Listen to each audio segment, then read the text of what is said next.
It's almost Friday night, which means Hotshot Danny Duggan is excited because Canadian Wrestling's Elite rolls back into Transcona and Rookie Sports Bar for the 2016 Super Jobber Cup.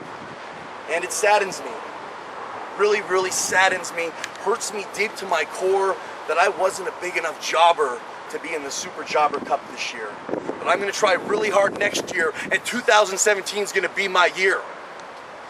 But with that being said, I get the opportunity to make somebody else a jobber tomorrow night when Bulletproof Ben McCoy makes his Canadian wrestling debut. He's getting in his car, driving up from Green Bay, Wisconsin, all the way to Winnipeg to wrestle Hotshot Danny Duggan. It's a long way to go to get your ass handed to you, Ben. You may be one of the best wrestlers Wisconsin has to offer. You may be a U.S. military veteran. But after being shot with these guns, you were gonna wish you were back in the line of fire in Afghanistan, pal. You insensitive son of a bitch.